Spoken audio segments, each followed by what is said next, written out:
देखो last class में जो विक्षेपण था गैसीय मीडियम के अंदर वो पूरा हो गया था, ठीक है। अब जो आज नया टॉपिक जो है वो क्या है आपके, प्रकीर्णन, ठीक है ना। किसका प्रकीर्णन? विद्युत चुंबकीय तरंगों का प्रकीर्णन। अब देखो आपने विक्षेपण के अंदर क्या पढ़ा था, आपने विक्षेपण में पढ़ा था कि कोई भी विद्युत चुंबकीय तरंग है उसके अवशोषण से तो क्या होगा, अवशोषण से n को है वो क्या है, डिक्रीज हो रहा है। तो आप देखो सॉरी l इंक्रीज होता था, ठीक है। दूसरा अगर विद्युत चुंबकीय तरंग दैर्ध्य या आवर्ती के ऊपर किसी प्रकार कोई भी अगर इफेक्ट नहीं पड़ रहा है तो उस कंडीशन में n क्या हो जाता था, सेकंड कंडीशन के अंदर डिक्रीज हो जाता। अब एक तो कैसा विक्षेपण है, सामान्य, और एक कैसा है, असामान्य विक्षेपण। दो चीजें हैं, ठीक है। इन दोनों में एक में तो वर्दी और एक में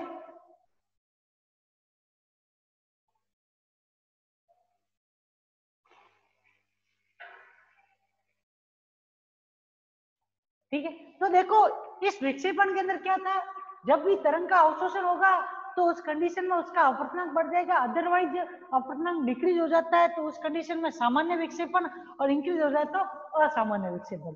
मतलब कुल मिला के आपतित होने वाली विद्युत चुंबकीय तरंगों का अवशोषण ही क्या है, मेन कारण है अपवर्तनांक के अंदर वृद्धि और कमी। अब देखो प्रकीर्णन के अंदर क्या है,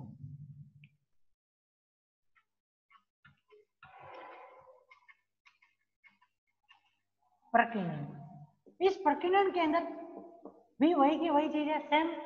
कोई भी विद्युत चुंबकीय तरंग है, मान लो कि ये कोई भी मीडियम जो कि अलग अलग परमाणु या अणुओं से मिलके, जो कि परमाणु और अणुओं से मिलके बना है, ठीक है।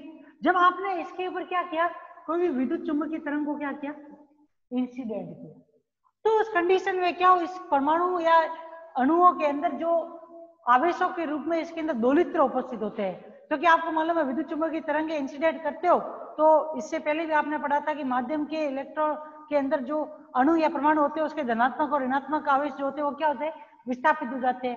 अब देखिए जब इसके ऊपर हम इंसिडेंट करते हैं माध्यम के अणु या परमाणु के ऊपर इसको, तो इनके अंदर जो दोलित्र के रूप में आवेश होते हैं वो आवेश क्या करेंगे, इस विद्युत चुंबकीय तरंग को अवशोषित करके क्या करना स्टार्ट कर देते हैं, दोलन करना स्टार्ट कर देते हैं, ठीक है। और ये दोलन गति जो होती है वो कैसी होती है, इनके अंदर त्वरित दोलन गति होती है। मतलब इनके अवशोषण के ऊपर डिपेंड करेगा कि वेग बढ़ेगा या घटेगा, इनकी गति बढ़ेगी या घटेगी, या फिर आप ये कह सकते हो कि जैसे ही अवशोषण करते हैं उसी अवशोषण के आधार के ऊपर इन आवेश या फिर इन अणुओं के अंदर जो उपस्थित दोलित्र के रूप में जो आवेश होते हैं उनकी गति जो होती है वो दोलन गति कैसी होती है, त्वरित दोलन गति होती है। अब देखो ये जब त्वरित दोलन गति करते हैं किसके कारण, तरंगों के अवशोषण के कारण। तो ये जब अवशोषण करके त्वरित गति करते हैं तो ये गति के साथ में आप क्या करते हैं, अपने में से विकिरणों का भी क्या करते हैं,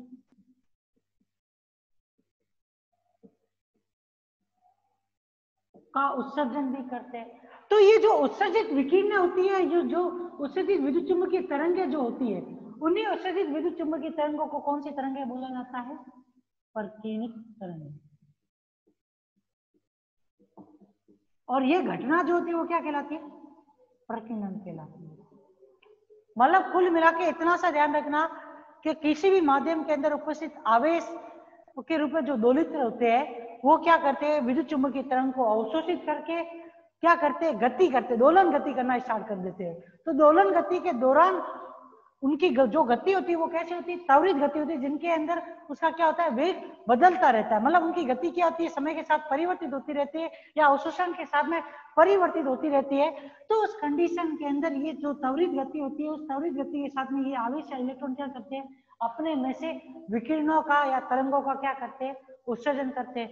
ये विकिरण जो त्वरित इलेक्ट्रॉन या त्वरित आवेशों के द्वारा जो उत्सर्जित होती है उन्हीं विकिरणों को कौन सी विकिरणें बोलते हैं या तरंगे बोलते हैं, प्रकीर्णित तरंगे बोलेंगे। और इसी घटना को, प्रकीर्णन की घटना को क्या बोला जाता है, इस तरंगों की, प्रकीर्णित तरंगों की इस घटना को प्रकीर्णन बोला जाता है। ये आपको इसमें ध्यान रखना है। तो कुल मिला के ध्यान रखना, प्रकीर्णन किस प्रकार से होगा विद्युत चुम्बकीय तरंग का? जो आवेशों के, जो माध्यम के आवेश या इलेक्ट्रॉन होंगे वो क्या करेंगे, तरंगों का अवशोषण करके फिर अपनी गति से ही क्या करते हैं, वापस तरंगों का अवशोषण करते हैं। तो वही प्रक्रिया क्या कहलाएगी, आपके प्रकीर्णन कहलाएगी। ठीक है, यहां तक समझ में आ गया आप लोगों को? अब देखो इसकी डेफिनेशन लिख रहा हूं मैं, तो वो लिख लेना, बड़े अक्षरों में लिखूंगा जिससे क्या आप लोगों को साफ दिखाई दे।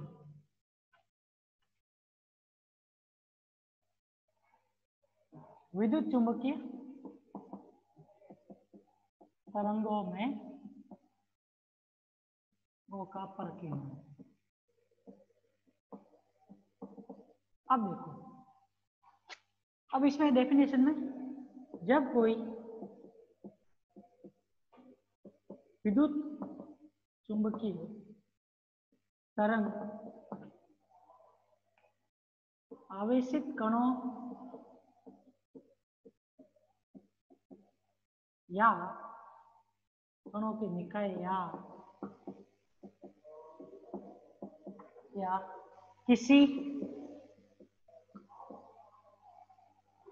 माध्यम के अणुओं या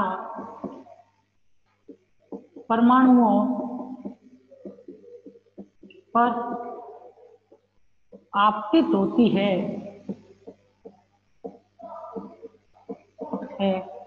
तो तरंग के क्षेत्र तथा आवेश, क्योंकि इस तरीके से जब ये विद्युत चुंबकीय तरंग आपतित होगी तो इसका जो ये तरंग का एरिया है, टोटल एरिया, जिस एरिया के ऊपर ये इंसिडेंट होगी अणुओं या परमाणुओं के ऊपर, उस एरिया में क्या होगा, इस तरंग तथा इन अणुओं के बीच में क्या होगी, आवेशों के अंदर जो अणु, जो इलेक्ट्रॉन दोलित्र के रूप में उपस्थित है, उनके बीच में क्या होगी, अन्योन्य क्रिया होगी। उसी अन्योन्य क्रिया के दौरान ये इस तरंग का क्या कर लेंगे, अवशोषण कर लेंगे और कैसी गति स्टार्ट कर देंगे, त्वरित दोलन गति स्टार्ट कर देंगे। आवेशों के मध्य अंतःक्रिया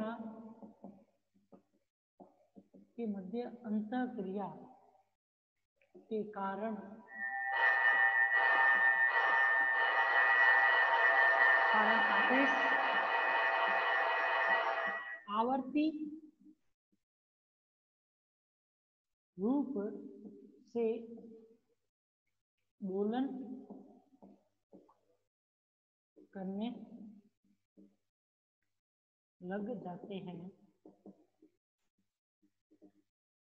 ये आवेश जो होते हैं वो कैसी गति करते हैं, त्वरित रूप से गतिशील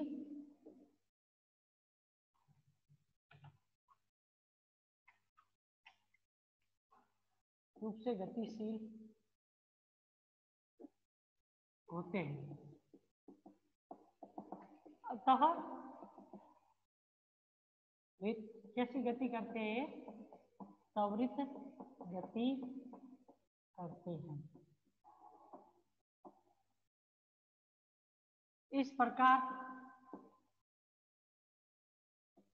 ये त्वरित आवेश क्या करेंगे, तब ये त्वरित आवेश विकिरण का क्या करते हैं, या तरंग का उत्सर्जन करते हैं,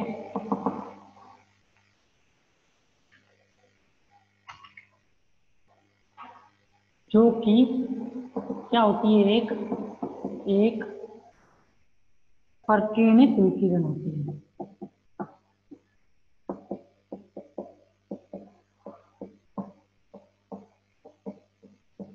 कहलाती है। यह परिघटना क्या कहलाएगी,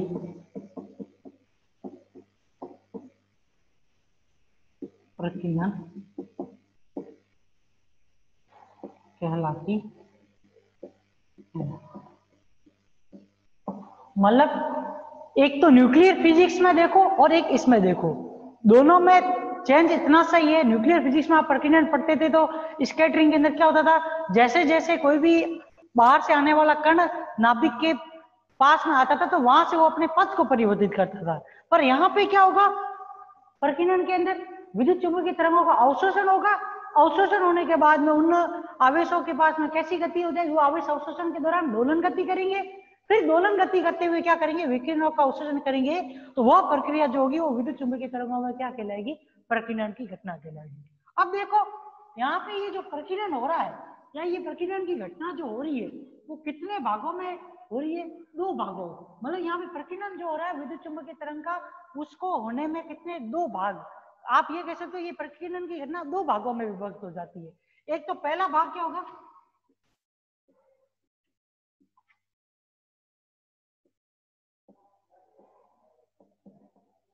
ना दो भागों में विभक्त की जा सकती है।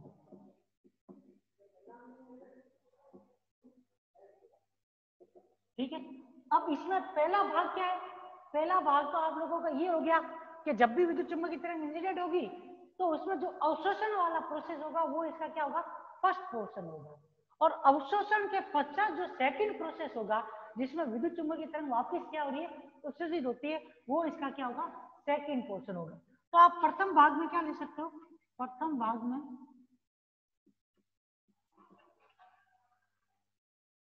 आपतित विकिरणों की क्या होता है कि ऊर्जा का माध्यम के आवेशों द्वारा क्या होता है, द्वारा अवशोषण होता है।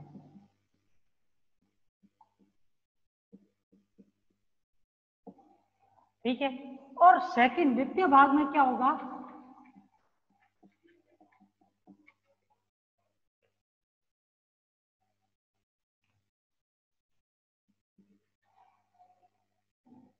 में आवेश क्या करेंगे, स्वयं त्वरित दोलन गति के दौरान क्या करेंगे, करते हुए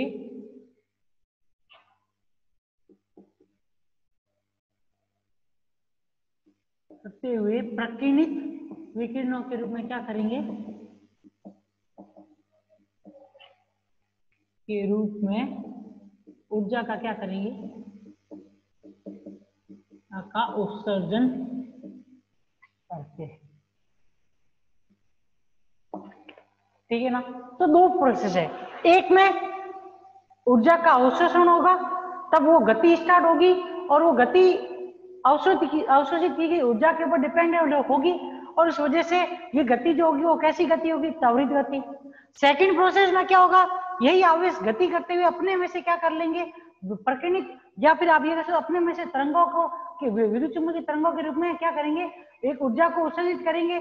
वही ऊर्जा जो होगी वो प्रकीर्णित विकिरणों की ऊर्जा कहलाएगी और यही घटना क्या कहलाती है, प्रकीर्णन कहलाती है। अब देखो प्रकीर्णन भी कितने टाइप का होता है, दो प्रकार का होगा, एक तो प्रत्यास्थ प्रकीर्णन और दूसरा क्या होगा, अप्रत्यास्थ प्रकीर्णन।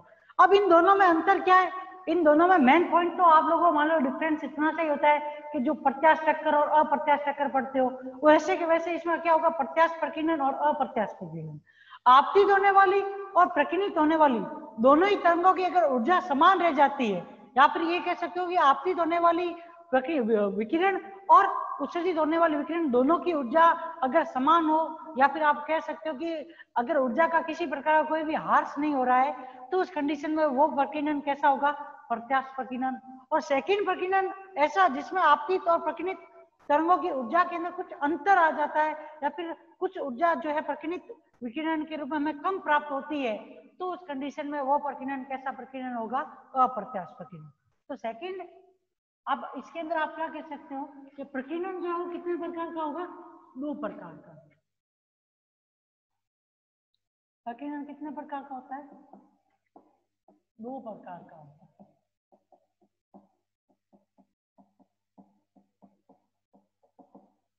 ठीक है, पहला कौन सा है? प्रत्यास्थ प्रकीर्णन,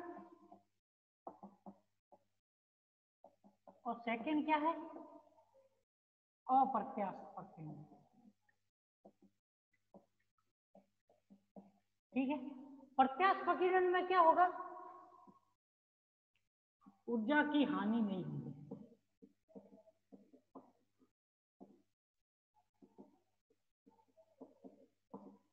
ऊर्जा की हानि नहीं होगी से मतलब ये ध्यान रखना, आपतित तथा प्रकीर्णित दोनों ही तरंगों की ऊर्जा क्या होती है? समान होती है। ठीक है, दूसरा वाला अप्रत्यास्थ प्रकीर्णन जिसमें क्या होगा? ऊर्जा की हानि होती है। ठीक है, जब ऊर्जा की हानि हो रही है तो इसका मतलब क्या है? आपके पास में जो आपतित और प्रकीर्णित तरंगे हैं, इन दोनों की ऊर्जा में क्या है? कुछ अंतर है, या फिर ये कह सकते हैं दोनों ही तरंगों की ऊर्जा क्या है? असमान है। तो यहां से सेकंड पॉइंट के अंदर आप इसके अंदर क्या लिख सकते हो? आपतित तथा प्रकीर्णित दोनों ही तरंगों की ऊर्जा क्या नहीं होती है? दोनों ही तरंगों की ऊर्जा क्या होती? असमान होती है। ठीक है, तो उस कंडीशन में कौन सा प्रकीर्णन होगा? अप्रत्यास्थ प्रकीर्णन। ठीक है, तो ध्यान रखना कि प्रकीर्णन क्या होता है, अप्रत्यास्थ प्रकीर्णन क्या होता है, ये कितने भागों में विभक्त है, मतलब ये कितने चरणों में या कितने भागों में ये कंप्लीट होता है, ये सारी चीजें मैंने इस प्रकीर्णन के अंदर बता दी। अब देखो प्रकीर्णन जो है उसकी घटना या फिर इसको जिस तरीके से नोट, ठीक है ना, तो इसको जिस तरीके से नोट किया जाता है या फिर इसके अंदर जो मेनली जो इसके अंदर चीज ज्ञात की जाती है या फिर जो ये स्कैटरिंग जो होती है वो क्या कैसा होता है? इसके अंदर आपकी मात्रात्मक कैलकुलेशन की जाती है, क्वांटिटेटिव कैलकुलेशन होती है। क्योंकि आप देखो क्वांटिटेटिव या मात्रात्मक कैलकुलेशन कैसे होती है, उसका मेन कारण ये है कि जो मात्रात्मक कैलकुलेशन होने का मेन कारण ये है क्योंकि आप देख रहे हो तो यहाँ पे प्रकीर्णन के अंदर आप प्रत्यास्थ देखो, अप्रत्यास्थ देखो, कुछ भी देखो, इस घटना के अंदर क्या हो रहा है? आपतित रूप से क्या होती है? ऊर्जा का अवशोषण। जो क्वांटिटेटिव कैलकुलेशन जो होती है वो क्या की जाती है? वो किस प्रकार से की जाती है? वो स्कैटरिंग पैरामीटर की सहायता से की जाती है, जिसे हिंदी में क्या बोला जाता है? प्रकीर्णन प्राचाल। और ये जो प्रकीर्णन प्राचाल जो होता है ये कितने, इसके ऊपर इस बार क्वेश्चन भी पूछा था, जो आपके ईडी का पेपर था उसके अंदर पूछा था कि प्रकीर्णन प्राचाल को डिफाइन कीजिए। तो आपको ये ध्यान रखना प्रकीर्णन प्राचाल जो होते हैं वो कितने होते हैं? 2 प्रकार के होते हैं। एक तो क्या होता है? अवकलनीय प्रकीर्णन, अनुप्रस्थ काट, और दूसरा जो होता है आपके कुल प्रकीर्णन, अनुप्रस्थ काट। ठीक है, तो देखो यहाँ पे अनुप्रस्थ काट बोल सकते हो या फिर परिक्षेत्र भी बोल सकते हो, क्योंकि जिस क्षेत्र की सहायता से, जिसकी सहायता से आप प्रकीर्णन की व्याख्या करते हो ना परिघटना की, वह व्याख्या जिसकी सहायता से आपकी जाती है उसको क्या बोला जाता है? प्रकीर्णन परिक्षेत्र बोला जाता है। तो एक पॉइंट और इसमें ये लिख लो,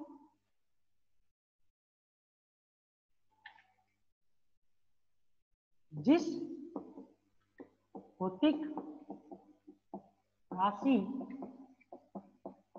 की सहायता से प्रकीर्णन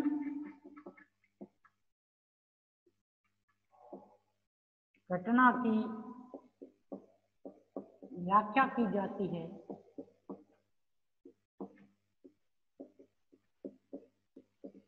उसे प्रकीर्णन परिक्षेत्र कहते हैं। ये ध्यान रखना। अब देखो, प्रकीर्णन परिक्षेत्र बोलो या अनुप्रस्थ काट बोलो, एक ही बात है। स्कैटरिंग क्रॉस सेक्शन और स्कैटरिंग परिक्षेत्र, या परिक्षेत्र को आप इंग्लिश में क्या कह सकते हो, ये क्रॉस सेक्शन ही होता है एक प्रकार से। मतलब इस परिक्षेत्र को इंग्लिश में अभी याद नहीं आ रहा, बाद में बता देंगे, ठीक है ना। लेकिन ये परिक्षेत्र और ये अनुप्रस्थ काट दोनों ही क्या बताते हैं, एक ही चीज को बताते हैं, ठीक है ना। जिसकी सहायता से आप प्रकीर्णन की व्याख्या कर रहे हो ना, वही क्या है, एक प्रकार से आपका अनुप्रस्थ काट है और एक प्रकार से क्या है, परिक्षेत्र। अब देखो दोनों में क्या है,